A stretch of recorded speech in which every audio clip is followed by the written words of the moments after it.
Welcome back to our channel Rama's kitchen and tailoring.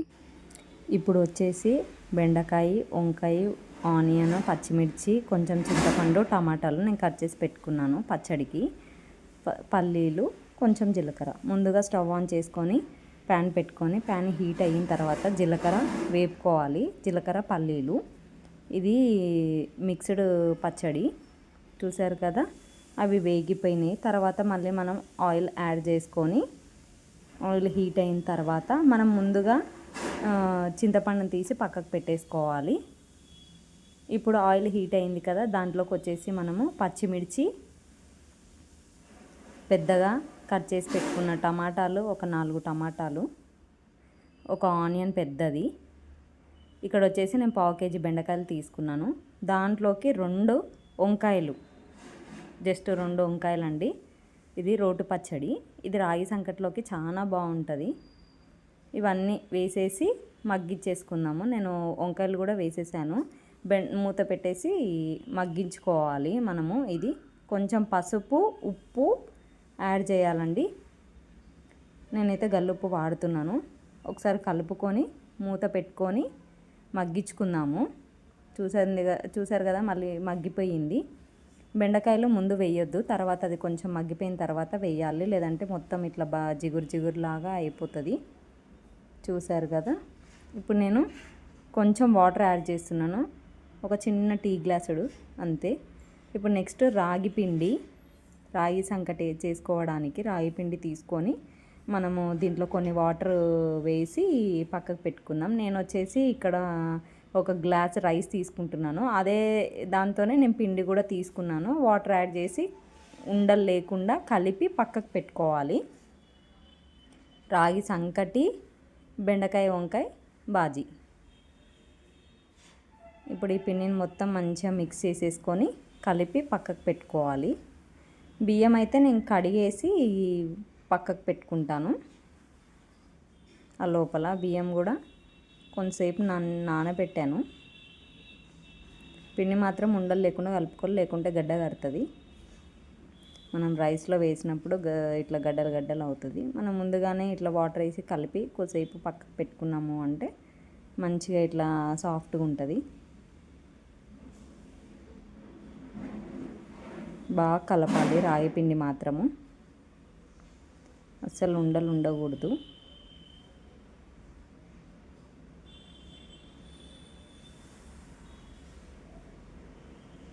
ఈ రాగి పిండి మాత్రం ఇంట్లో ప్రిపేర్ చేసుకునేది. నేను ఇప్పుడు రైస్ కడిగి పక్కకు పెట్టుకున్నాను కదా, ఒకటికి మనం వచ్చేసి ఇప్పుడు 4 గ్లాసుల వాటర్ తీసుకోవాలి. 4 లేదా 4.5. నేను ఒక గ్లాస్ తీసుకున్నాను కాబట్టి 4 గ్లాసెస్ వాటర్ వేసి మూత పెట్టేసి స్టవ్ మీద పెట్టేసుకున్నాను. ఆ లోపల ఈ టమాటాలు, బెండకాయలు, వంకాయలు ఇవన్నీ మగ్గిపోయినాయి. పచ్చిమిర్చి కూడా బాగా మగ్గిపోయింది. ఒకసారి కలిపేసుకుని చూద్దాము. బెండకాయ ఇంకా కొంచెం మగ్గితే బాగుంటుంది. ఇప్పుడు మనం దీంట్లోకి చింతపండు పక్కకు పెట్టి ఉంచుకున్నాం కదా, ఆ చింతపండు కూడా యాడ్ చేసేసి మూత పెట్టేసి మగ్గనిద్దాం కొద్దిసేపు. పిండి చూసారు కదా, నానిపోయింది. ఈ లోపల అసలు ఉండ అనేది ఏం లేదు, మంచిగా నానిపోయింది. ఇంకొక పక్కన రైస్ కూడా ఉడుకు పట్టేసింది. చూసారు కదా, ఉడుకు పట్టేసింది. ఇది మాత్రం మొత్తం మంచిగా మగ్గిపోయింది. ఇప్పుడు 2 వెల్లుల్లి రెబ్బలు వేసుకున్నాను, వెల్లుల్లి పాయలు. సరే కలిపేసి ఇంకా మనం స్టవ్ ఆఫ్ చేసేసుకున్నాము. ఇప్పుడు నెక్స్ట్ మనము ఏం చేయాలి అని అంటే, ముందుగా మనం వేయించి పెట్టుకున్న పల్లీలు, జీలకర్ర ఉంది కదా, అవి వేసి రోట్లో దంచుకోవాలి. ఇది మాత్రం రోట్లోనే చేసుకోవాలి. ఒకవేళ రోల్ లేని వాళ్ళు రైస్ కుక్కర్, ఇది ఇప్పుడు మనం కుక్కర్లో చేసి పప్పు గుత్తితోని వెనిపేసుకోవచ్చు, సరిపోతుంది. పల్లీల పొడి, జీలకర్ర మిక్సీ పట్టేసుకొని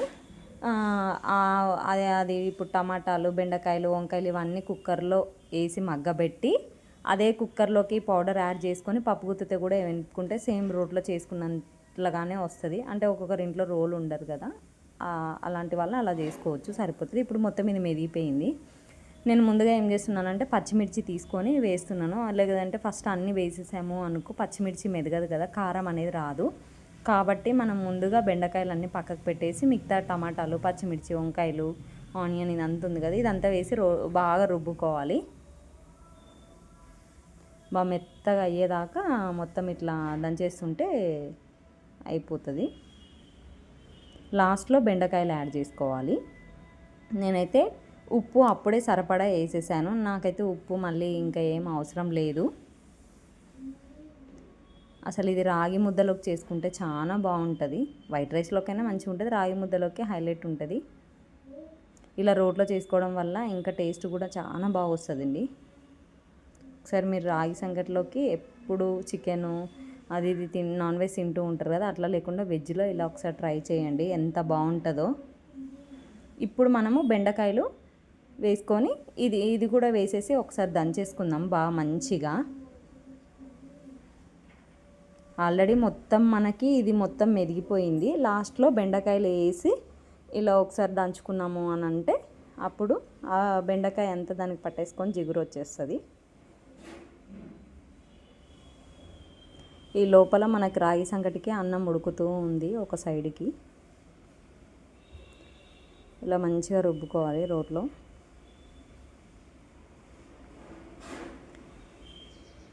ఇది జొన్న రొట్టెలకు కూడా పెట్టుకొని తినొచ్చు, బాగుంటుంది. వైట్ రైస్లోకైనా ఉంటుంది, కాకపోతే రాగి సంకటికి ఎక్కువ మంచి టేస్ట్ ఉంటుంది.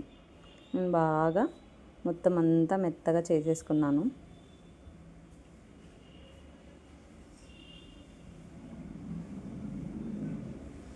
ఇప్పుడు ఇది మొత్తం మనకి ఆల్మోస్ట్ రెడీ అయిపోయింది. ఇంకొకసారి కలిపేసుకొని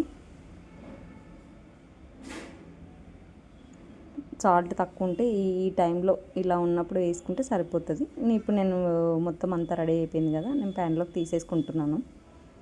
ఇది తాలింపు ఏం అవసరం లేదండి. ఇంకా చూసారు కదా ఎంత బాగుందో, చూస్తుంటేనే నోరు ఊరుతుంది. మీరు కూడా ఒకసారి ఇలా ట్రై చేసి చూడండి, చాలా బాగుంటుంది. ఒక సైడ్కి వచ్చేసి మనము ముందుగా పెట్టుకున్నాం కదా రైస్, అది మొత్తం కుక్ అయింది. ఇప్పుడు నేను సాల్ట్ యాడ్ చేసుకుంటున్నాను. నాకు రైస్కి సరిపడా సాల్ట్ వేసుకొని కలుపుకుంటున్నాను. అన్నం మెత్తగా ఉడికిపోయింది. ఇప్పుడు మనం ముందుగా నానబెట్టి ఉంచుకున్న రాయి పిండి ఉంది కదా, ఇది కూడా బాగా వేసేసి దాంట్లో మొత్తం మంచిగా కలిపేసుకోవాలి.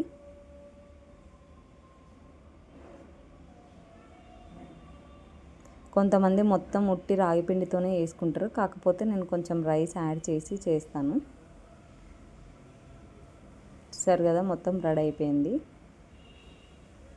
అది అలా మూత మూసి ఒక 5 నిమిషాలు ఉంచుదాము. 5 నిమిషాల తర్వాత తీసి చూస్తే అది మొత్తం ఇట్లా లాగేసుకుంది రాగి పిండి. ఇప్పుడు మనం పప్పు గుత్తి తీసుకొని ఇలా వేసి ఒక్కసారి ఇట్లా మెత్తగా అవ్వాలి అంటే స్పూన్తో అవ్వదు కదా. నా దగ్గర తెడ్డు కట్ట అని ఉంటుంది, దాంతో చేస్తారు మామూలుగా. నా దగ్గర అది లేదు కాబట్టి నేను పప్పు గుత్తి తీసుకొని ఇలా ఒకసారి కలుపుతున్నాను బాగా. అప్పుడు ఏమవుతుంది అని అంటే ఆ రాగి పిండి అన్నము ఇట్లా మంచిగా మెత్తగా ఇట్లా మంచిగా అవుతుంది. ఇప్పుడు మనము ఇట్లా ఒకసారి బాగా అనుకున్నామంటే మంచిగా అవుతుంది. కొంచెం కొంచెం నెయ్యి యాడ్ చేసుకోవాలి దీంట్లోకి. నేను సిమ్లో పెట్టుకొని చేసుకుంటున్నాను. ఇలా పప్పు గుత్తితో అనుకోవడం వల్ల మంచిగా స్మూత్గా వస్తుంది ముద్ద, ఎంత బాగా వస్తుందో. ఇప్పుడు మొత్తం అయిపోయింది. అలా అన్న తర్వాత తీసేసి మొత్తం ఒకసారి స్పూన్తో అనుకొని కిందిది పైకి కిందికి మొత్తం అనేసుకుంటే మంచిగా కలిసిపోతుంది.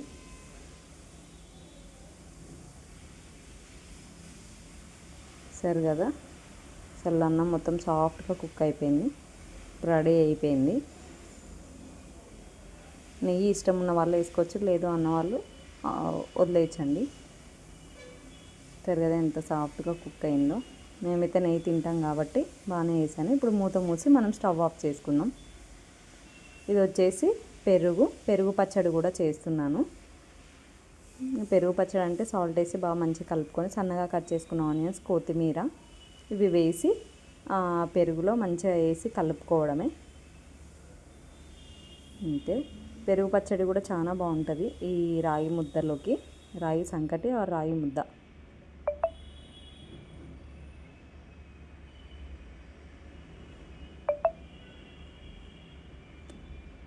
చూసారు కదా, మా పెరుగు మజ్జిగ చారు కూడా అంటే పెరుగు పచ్చడి రెడీ అయిపోయింది. ఒక గిన్నెకి నెయ్యి యాడ్ చేసుకొని ఇట్లా మనం అంతా అప్లై చేసుకొని దాంట్లో వేసి ముద్ద ఇట్లా అచ్చు వేసుకోవచ్చు. మా అమ్మాయి ముద్ద అడిగింది కాబట్టి నేను ఇలా చేస్తున్నాను. ఆ గిన్నెలోకి వేసి ఇట్లా ఇట్లా అని సేమ్ ప్లేట్లో వేసామంటే ఇట్లా రౌండ్గా వస్తుంది. మేమైతే డైరెక్ట్ పెట్టేసుకొని తినేస్తాము. అసలు చాలా హెల్త్ బాగుంటుంది ఇలా తింటే. రాగి పిండి ఎంత మటుకు వీలైతే అంత మటుకు తింటే మన హెల్త్ మంచిగా ఉంటుంది. అసలు మెత్తగా మంచిగా ఉడికింది. ఫుల్ వేడిగా ఉంది కదా, నా చెయ్యి కాలుతుంది. అసలు మెత్తగా ఉడికింది. అసలు 1కి 4 గ్లాసులు పోసుకుంటే మంచిగా సరిపోతుందండి. ఇది ఇప్పుడు ప్లేట్లో పెట్టేస్తున్నాను, మా అమ్మాయి ప్లేట్లో.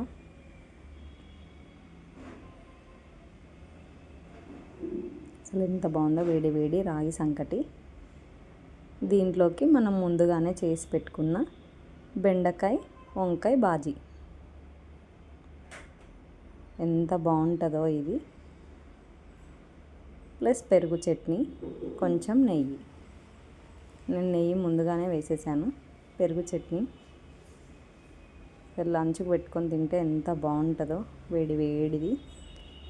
మీకు ఈ వీడియో నచ్చినట్టయితే మీరు కూడా ఒక లైక్ చేయండి. ఒకసారి మీరు కూడా ఈ రెసిపీని ట్రై చేయండి. ఎంత బాగుంటుందో, super. Thank you for watching. Like, share and subscribe.